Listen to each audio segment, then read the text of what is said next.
Hey, what's up guys, and welcome back to the channel. Today we are going to be doing something just a little bit different. Today we are going to be installing some E-tracks on my race car trailer for my side-by-side. So the first thing I'm going to do is take the truck, bring it over here, hook it up, and then I'm going to pull it forward, and I will need to put the side-by-side up on here, take some measurements, and see where these things need to go. Alright, so we got the truck hooked up to it, and now we've got the trailer pulled forward, so we should have enough room to get the side-by-side onto the trailer.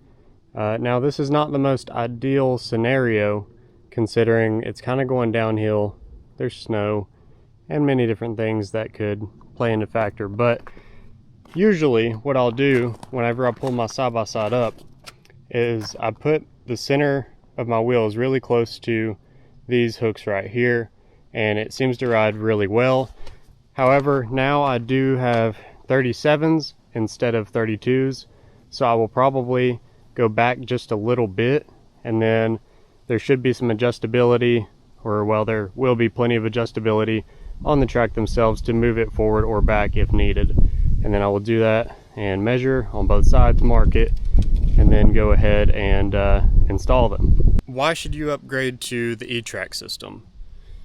I don't care if you do or not, honestly. Like, I'm not being paid to promote this at all. This is just what I'm going to do, and this is my video for it, showing how I'm going to do it. Now, the straps that I used to use are the ones that wrap around. It's not like a saddle on the top of the tire, but they just wrap around the tire itself. And I really like those, but I think that these E-tracks, my main thing for upgrading to the E-tracks is that it'll be even faster than what I was dealing with before.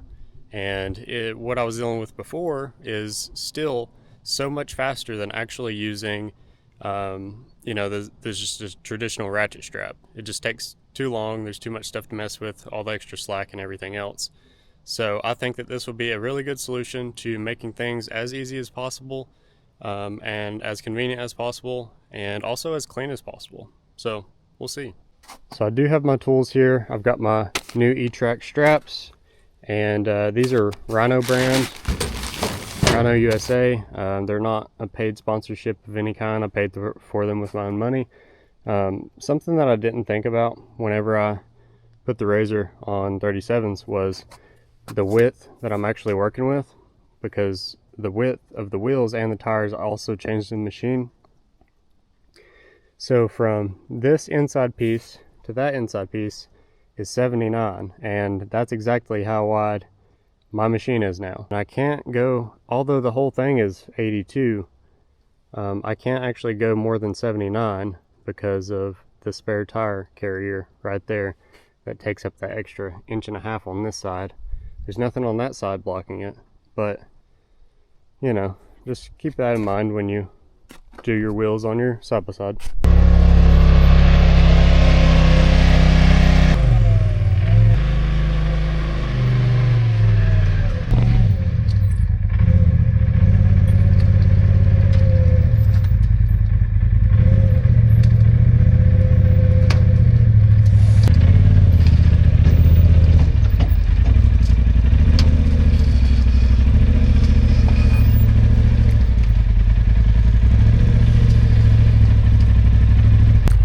So here's what I've got so far. Here on the front,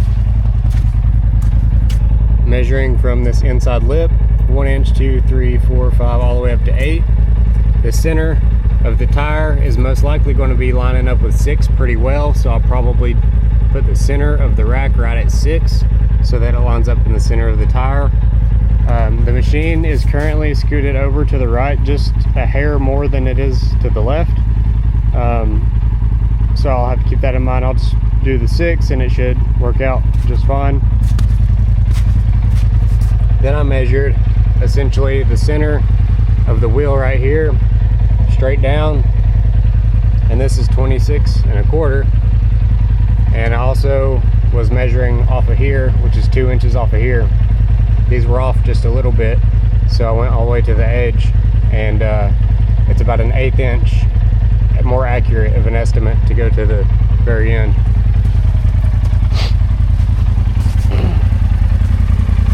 Now back here,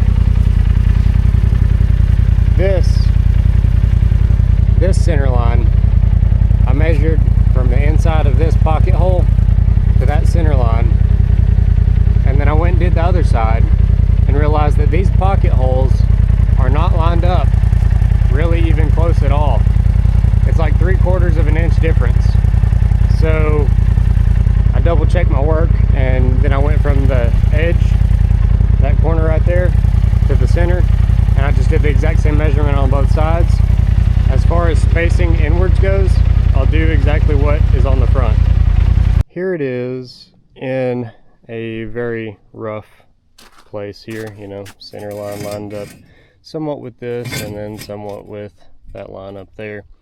And you know, I just realized something.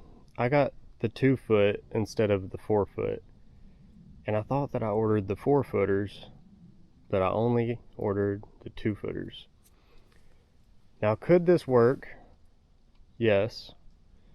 But with the 37s, that's going to make it like it would have to be lined up nearly perfect every single time. And I'm thinking that I might just order another set, and then I'll do 2 of these here in a row. That way I have a lot more adjustability, and then I'll just order another set, and then I'll do the rear as well. That way if I haul a car or if I haul, you know, anything else, and it has room for adjustability no matter what I'm hauling. Because I think if I used this on a car, it would not be long enough to have enough adjustability to put the car on here because of the bumpers, how far down they hang. As far as side by side, you know, the straps can just go straight down basically.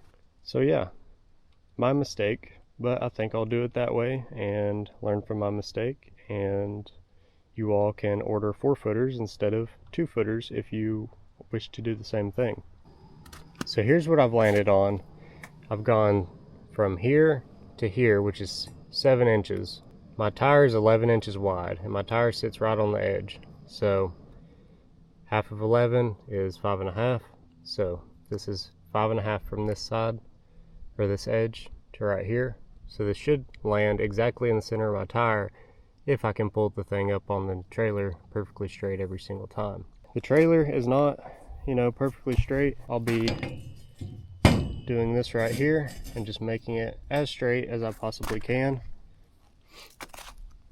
And I'm measuring from here to here, and that'll be 3 inches. So I'll just do that all the way. I could always just run these tracks all the way down the trailer if I wanted to, and just have absolutely optimal tie down capability. So here's what I'll do. I'll order another set of these for the rear, but it'll be the same install for both sides. So here we go. So I've got a couple screws in there, and I've got everything measured out. So that should be pretty straight, at least as straight as humanly possible, within a 1/16 of an inch, hopefully. It seems like it is. So I'm just going to put these self-tapping screws. These are stainless self-tapping screws, so they aren't supposed to rust, but you know, everything on a trailer will eventually rust. This trailer is only a couple months old, and it's looking like, you know, like this right here. Not very good. So anyways, I want to finish putting all my screws in here, and then I guess we'll do the other side. So there's what it looks like with the 2 fronts installed. So that's 4 foot of track total, and I'm going to put 4 more foot of track on each side for the rear. Now I have to order that, but you get the idea. Same installation process. And so now I guess we'll pull it up on here and see how it looks with the straps on. Alright guys, so here's what it looks like. I ain't gonna lie, man, it looks really clean. It's probably the cleanest strap setup that I've dealt with or seen or anything. So basically, these little clips, or this little thing right here, just has this little trigger, and you can, you know, put it into there when you pull this up, and then it snaps into place. One strap all the way around. And then it comes with these Velcro straps too, if you get the same exact ones I got. And then you lock it in down there. The ratchets themselves, they seem quite smooth. Fits around the 37s perfectly. It's got plenty of slack. I mean, you could use it a lot of different ways. I wasn't sure exactly how secure this was going to be. I mean, I don't think it's going to have any issue at all. Let me know what y'all think about these straps in the comments below. Like them, hate them, trust them, don't trust them, whatever. Those 37s look like they belong on that RZR. Those 4-doors need to come with 35s at least. Those 37s look really good on there though.